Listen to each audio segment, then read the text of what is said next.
Hello, and welcome to another video from K-BAS. Today will be a pretty short video, at least I'm hoping to make it short. I actually am preparing to go to work. Unlike every other people out there, well, I can't say every other people out there, but I still work a 9 to 5. I don't have the most luxurious job or anything. I'm just a regular person right now, just more than making videos because they want to, because even my therapist say I need to have more expression with myself to kind of, help balance myself out. But that's enough of that. Why am I even making a video today? So, one, as you can see on the screen, we got Multi-Blood Type Lumina. It's pretty much almost here. The date is September 28th, and this game's gonna release on September 30th.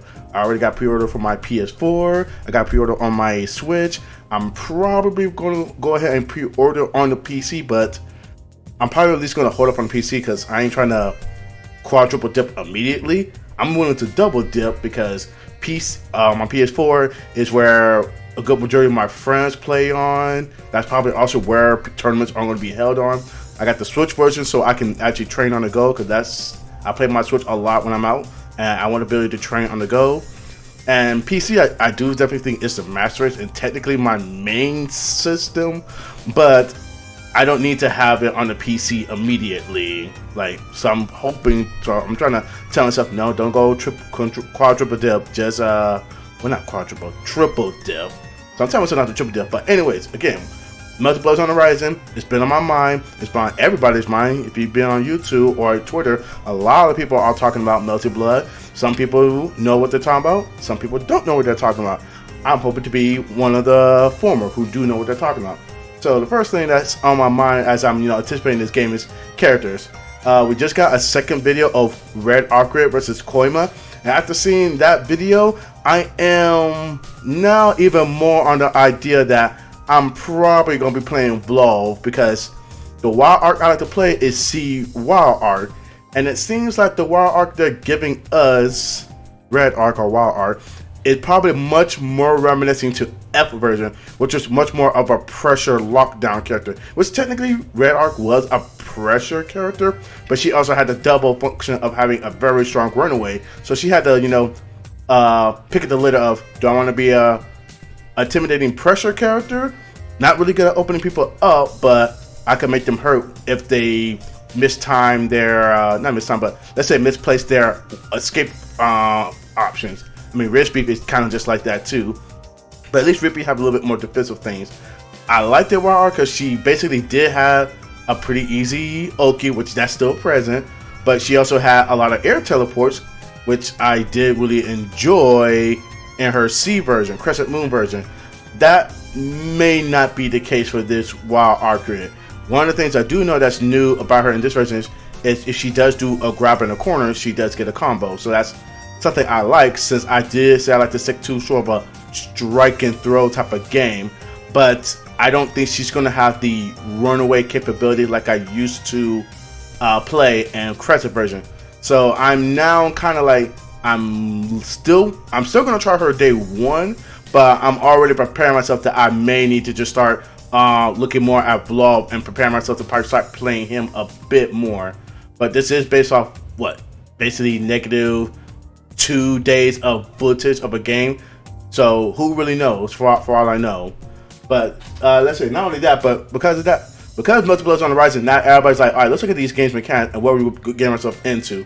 And one of the things that's kind of actually got me thrown off guard, how a lot of people are regarded and looking at. I mean, one, this is going to actually be a lot of people's first Multi-Blood game, but even some of the old Multi-Blood heads are looking at the game, they're like, oh, well, let me say some. Let me say the ones that I'm looking at.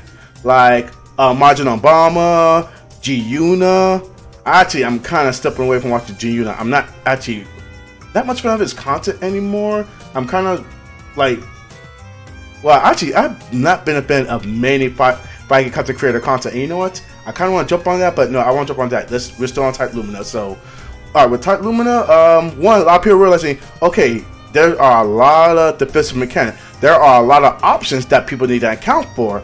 Essentially, unless you were in old Multi-Blood, there was set play, but now in Type Lumina, it looks like set play is going to be even less apparent. and that got a lot of people like, oh man, Moon Drive. You get Moon Drive pretty often. I'm not sure if I'm feeling the fact that you got Moon Drive. Oh, there's a rock paper scissors with shielding. I kind of hope that I could just have a way to just not deal with shielding. And the reason, like I said, yeah, this caught me off guard. The reason it caught me off guard because if you look at the track record of French Bread fighting games or even Team Arcana games, which I said I like a lot, their games have always been on the side of you always need to be on your toes and what your opponent can do. Set play are not that strong. Even in Multi-Blood, unless you were playing the top tiers who have strong set play, every other character had a strong game plan, but it wasn't a foolproof game plan. And even the ones who had strong set play, you still had your ways to fight out of them pretty well. But Game of Thrones, a lot of people feel like, oh, basically people are now saying they want even more restrictions on Multi-Blood Type Lumina. Restrictions on how the shield mechanic work. Restrictions on how the Moon Drive or Moon Activation work. And I'm just like, have y'all guys not played Denki Boy Fighting Climax and seen the options you can do in those games, or seen what you can do in Under Night Ember? One of the best things about Under Night Ember was the fact that you had a lot more liberty to use your meter. Even though Multi-Blood gave you a large meter, you still had to have a bit of meter management.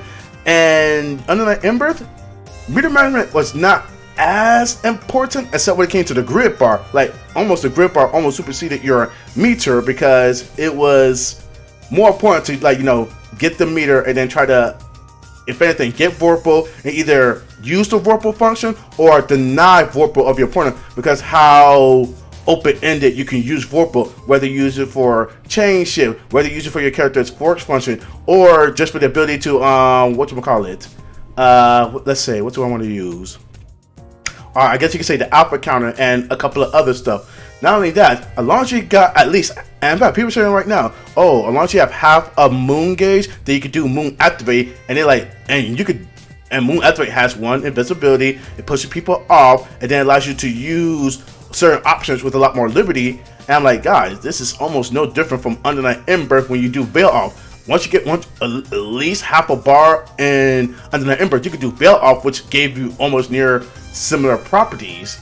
And people are acting scared like how Multi-Blood is apparently doing it even much more expensive when it's actually not that expensive, because you're only going to have more moon options.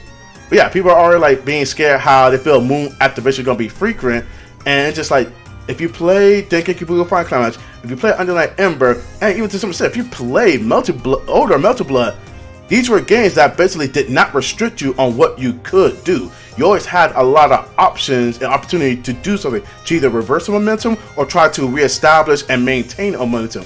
That is that is French Bread's philosophy from all their games. And not only that, and I think the reason why this is not too hard for me to get around, because I play a Team Arcana games. If you want to talk about very large repertoire options that lead to many things, freaking look at Arcana Hearts. The amount of things you can do in Arcana Heart, it's like, holy crap. I can have they actually even did limit options in Multi-Blood, because they did say, hey, if you use a Moon Drive move, or if you have a move that has either Clash or Invincibility, then you're not allowed to Moon Activate.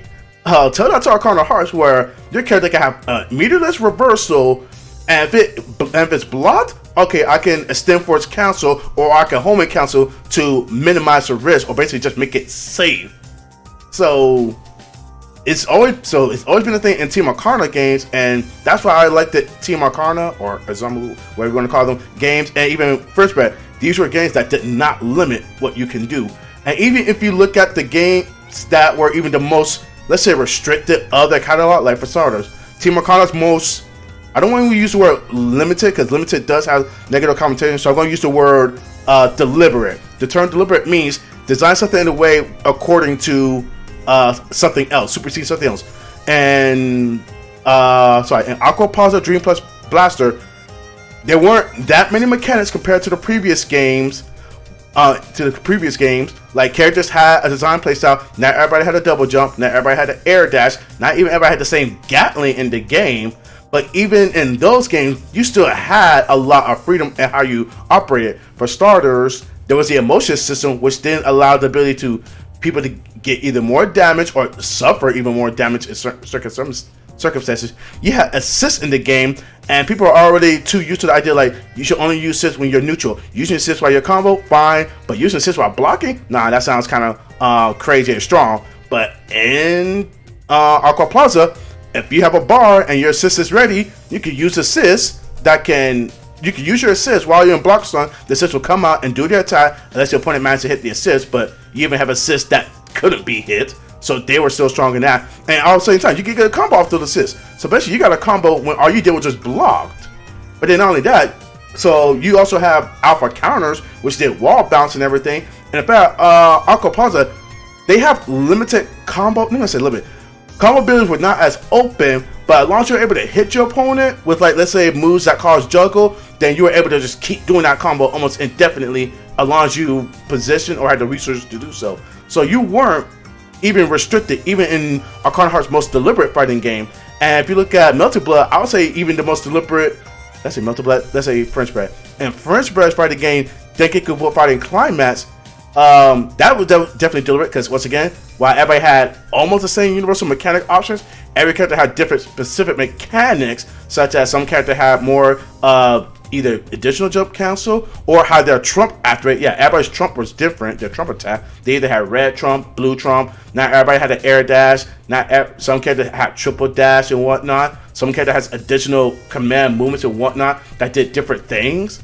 So characters were very deliberate in Denkiku by Climax. Even then, that game is still considered very open due to how many different resources you have available, which was the blast gauge, your assist gauge, your own gauge, and then you have the character activation for a certain status effect or additional buff. Like the game, like French Bread games just was never that limited, even in their most quote unquote deliberate design games. So I'm surprised people are even coming to this, oh, this thing feels a little too strong or powerful. And it's like, that's been French Bread's design. There's even a video about French Bread design where they're saying, we want to make sure that when people play our games, they feel freedom, if you will. They don't want you to feel powerless when you're playing the game, which I can say they definitely done a good job, because there are very few times I feel even powerless, even in a game like Melted Blood, which definitely has some lopsided matchups. Nobody felt fully incapable. No one ever really felt fully incapable in that regard, which is why I loved it, and I did feel it was even the most balanced.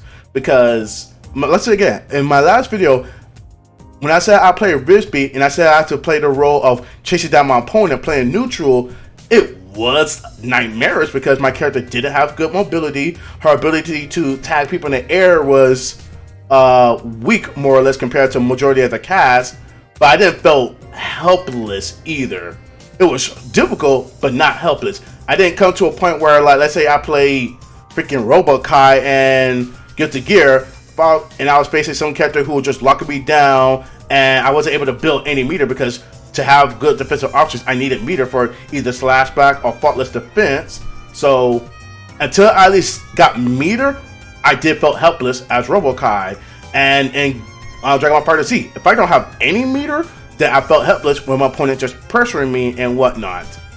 I don't feel that way when I'm playing French Bread fighting games. I don't feel that way when I'm playing Team Arcana fighting games, or a good majority of other games I do like to play, like Phantom Breaker, Breaker's Revenge. Well, no, let me not say Breaker's Revenge. It's got some grimy there. But I don't feel as helpless that I don't want to even want to start fighting. Where the prior games mentioned, Guilty Gear, I kind of just don't want to fight anymore in that.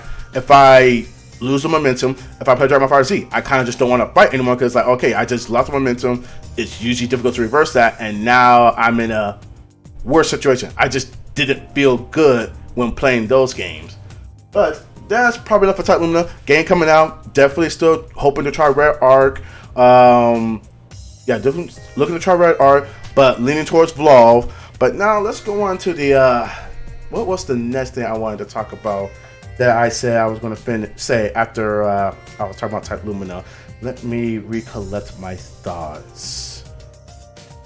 Oh, if I'm like a time travel or just keep.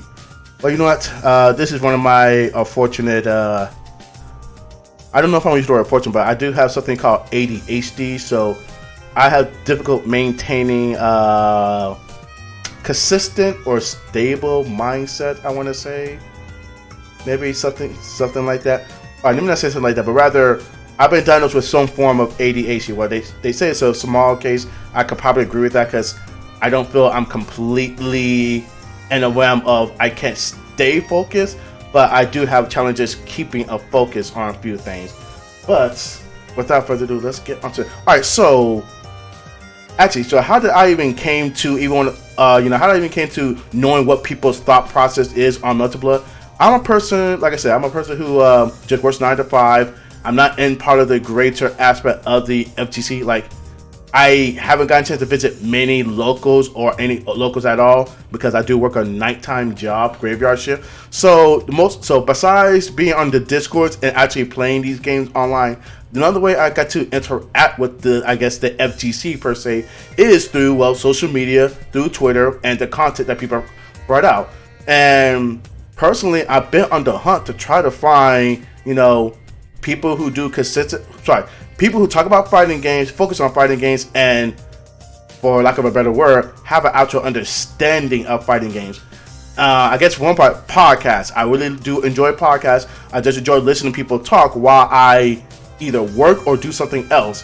And I can say right now, for the past maybe 5 years since I've been listening to podcasts and whatnot, I'm going to say right now, basically, the selection of podcasts out there dedicated to fighting games is minuscule. I'd say the amount of ones that are even worth dealing with are the ones I could count on one finger, barely 3 or 4. I think one of the most notable ones are, like, let's say Ultra 10 TV, which I was a fan of because I think they were the first podcast I was listening to since I was on a Shoryuken website, and they were saying, hey, go check out our podcast. I didn't know what a podcast was, but eventually I sat there and listened. I'm like, oh, so this is fighting game content. And I first was really digging Ultra 10 because they were talking about fighting games. They were talking about stuff they usually host consistently on their channel, Ultra 10 TV and whatnot. And I even had somewhat of a camaraderie felt towards James Chen, who was a very emotional person because I was an emotional person. But as the years gone by and I listened to their content, I started to realize how mainstream they were. In other words, they cared about fighting games, but it was pretty much just to only Street Fighter. And if that was, and to be fair, I think that is fine. I don't begrudge a podcast that focuses on one thing. There is also I'm not sure if they call this the Boomcast or Free Step Dash. No. Wave Dash. I think there's a podcast called Wave Dash. They dedicate themselves to just Tekken. So, and that's what they want to do because there are podcasts that dedicate to a certain thing. I'm not against that. My problem is they actually don't present themselves as, hey, we only focus on Capcom and main Street Fighting. They say we focus on all fighting game related subject, and that's not the case. There are many times where there are niche to unknown fighting games coming out, and they barely talk or spotlight them. While contrast, there is the Poverty podcast, which unfortunately they don't do that much videos, but when they do focus on poverty games, or let me not say poverty. Let's say the niche fighting games and whatnot. And there are other people out there. There's like, I was a big fan of Super Disrespectful Radio, but they were on hiatus, and I think for a good reason because SNK wasn't doing that much. They were focusing on SNK, but they did at least announce a few other games. But actually, let me get the point. I am disappointed how a lot of podcasts either one don't stay focused on fighting games. They really focus a lot more either on current events or other cultural. Like the recent podcast I listened to that called themselves A New Challenger Comes to You, which I guess they try to focus on anime-ish fighting games. But the recent episode, I think episode 33, I'm like 20 minutes in, and that's when they start talking about fighting games. And I'm like, why did I have to sit for 20 minutes of you talking about what movies you've seen, what other stuff you've done? I just wanted to I just want to hear about fighting games. Now, maybe I do need to give them some, I guess, leniency, because they did say they care about pop culture, and I guess these are how the hosts, I guess, maybe quote unquote, stay human. What I mean is, these hosts are people too. They have other interests and minds. But this is where I had to give credit to FGC Hollywood, who I initially actually was listening, but I had I had some begrudging feelings towards FGC Hollywood, which is like a byproduct of Mike Spicer podcast, because they have their own takes, but they also did stay consistent. Like they'll say, like they're not a fan of BB Tag, they're not a fan of Grand Blue, and they definitely don't like Dragon Ball Fighter Z. Like they really just don't like it. And even though I don't love Dragon Ball Fighter Z, I can't really say I hate Dragon Ball Fighter Z. I still think it is a good and fine product. If anything, my own disappointment is I can't succeed in that game, or I'm not succeeding in that game and whatnot. While FGC Hollywood, they pretty much don't like Dragon Ball Fighter Z. They don't like BB Tag and whatnot. Like they just outright voice that a lot. And and that would make me basically not like them. And I even tried to go find some other podcasts when that became a recurring thing for them. But when I went to other podcasts and just seeing how either people didn't talk about fighting games, or they would talk about uneducated about fighting games. Like for example, there's another fighting game podcast called the Input Output Podcast, who I pretty much now put them near the bottom of the barrel right into event scrubs. Because one, they got 3 hosts where they want to talk discussion about fighting game, but they just talk about what is only trending, and their opinions are just, oh, I have this opinion similar to everybody's opinion. And when it even goes to try to explain their opinion, basically just like, oh, you know this, you know that. Like they don't really give context to what they're talking about, and that just aggravates me to no end. And that's even why I even make this is actually why even now I'm feeling I need to just go ahead and start doing my own content, because I am now finding myself so much dismay out of the fighting game content that is currently out there of people who talk about stuff they don't know what they're talking about, or just have takes that just feel outward. In fact, let me just finish what I want to say about Input Output Podcast. They had a discussion about, hey, they had a discussion about defensive mechanics, because now Melted Blood's coming out, and it looks like there's a lot of strong defensive mechanics, so people are worried about that. And one person was complaining about how, like, oh man, I hate in Mortal Kombat where I spend meter to use Breakout, but then I still get punished. And they were complaining about that. And I'm like, well, there's supposed to be counterplays for defensive options. Me, I am a very defensive-minded person. I love when games have a lot of defensive mechanics, but not when they also overtake the game, as in when the defensive playstyle has no counterplay to it. There needs to be counterplay to it, and I do think Mortal Kombat actually, ironically, while the guy said he hates how weak Breakaway is in Mortal Kombat, the Mortal Kombat 11, apparently the NRS people are, fans, they hate how Breakaway feels too strong and want to even be more weaker and whatnot. So that personally tells me how maybe they're not as informed when it comes to fighting games. Because here's one thing, they're like, oh, Guilty Gear got burst, and like they have no problem with how Guilty Gear burst functions, I guess, but they got a problem with how Mortal Kombat Breakaway is. And it's like, because they were talking about how, like, oh, you can bait somebody's burst and that's cool. I'm like, okay, you can bait somebody's Breakaway in Mortal Kombat. What's the difference? Why do you have an issue? Oh, because you have to use the same meter that you use for other stuff? I mean, it doesn't sound like a good argument. Or another argument they hate is, one person said, oh man, Street Fighter Cross Tekken, good game, not too much fan of the gym system, but I think the game was really, no, they actually did say they liked the gym system, they just didn't like how it was pay to win gyms and whatnot, as in there was DLC gyms that were stronger than the base, but he liked the gyms. But on the flip side, he said he hates fighting ES Slayer and thinks the Ogi system is stupid and dumb. And I'm like, they're almost the same mechanic. How can you hate one thing but then like another?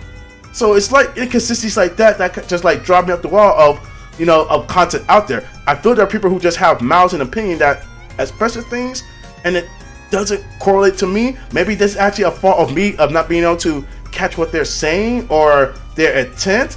But I'm personally in the mindset of there's just a lot of people out there talking and they don't know what the hell they're talking about. Heck, I am definitely one of those people. I just did that yesterday with my Phantom Breaker video and whatnot. There was some mechanic I was talking about that I had a firm understanding of, but in that same video, I discovered, oh, there's actually a little bit more to this than I initially made. So maybe this is my comeuppance for that. So yeah, okay, it's going on to 7:40. Like I said, I'm not going to keep this long. But I'll say right now, if you're a person who does care about fighting game content medium, I'm actually going to say look up the people called Top Tier GG. They don't do that much publication, but when they do publish something on their website, it's informative, They actually cite their sources and whatnot. Top tier GG, much better than others out there. And as far as podcasts concerned, well, we do know now that the FGC Hollywood is coming back, and I'm pretty much a bigger fan of their product, or rather, I've become to be more favor of their product because everything else out there is even worse and poorer. But FGC Hollywood, and then if there's one thing, there is a content creator who I probably would like to take this opportunity to spotlight, who I am also a fan of, and let's see if I can bring them up. Alright, so this person's video, Nature Risa. I'm going to try to put links in the description of the places I just talked about, but if there's a YouTuber who I've been a fan of watching their video, it's been Nature Risa. I'm sorry, dude. I am very sorry. I'm not good name. But yeah, this guy's video, he seems to be he is more or less informative fighting games. He's actually also a very critical person. He is a person that's trying to work to try to be a commentator. I mean, he is a competitor himself, but he's definitely been focusing more on the commentator side. He does do some other things, such as he talked about some RPGs. And in fact, I did recently see his video on the where he compared Yeast and Tales games. And my opinions and sentiments are more or less online with them. Maybe I'm just trying to find my own echo chamber. I don't know. All I'm gonna know is I do like his stuff. Very fan of him. I recommend checking out his content.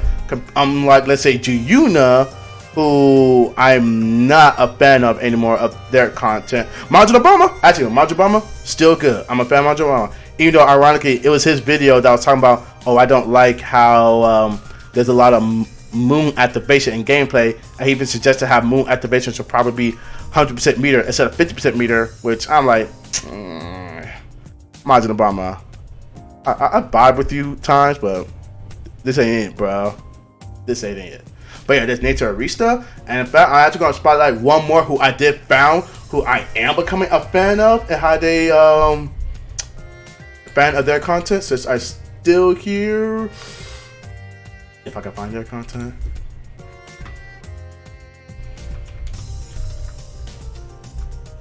Let's see if I can find that video.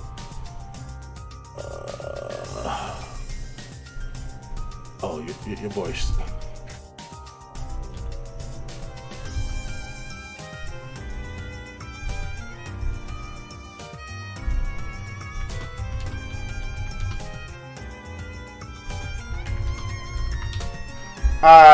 You can see how I'm not fully organized because I just did this at the spur of the moment. I didn't plan to make this, so I didn't have anything pre-planned. But another video, people I recommend to Brave or Grave has some excellent videos.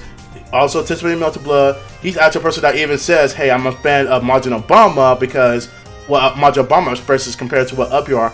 But one of the videos that also made me really also like his video is his tune tone talk series, where he basically just talks to you about random things about the fighting game. I think one of the things I liked him is, if I can find this video, it was basically talking about fighting game fatigue, watching your losses, and how to improve as a player in general. They have a good spread of just him playing games, him talking about fighting games, and him even talk about some of the trends. So yeah, but you know what? Again, Brave or Grave right here. Recommend you check them out. I'll try to get a link in the description. I'm not the most, so I'll try to get a link in the description. No promises. All right, that settles it. Talk to y'all later, and have a great day or night, whichever.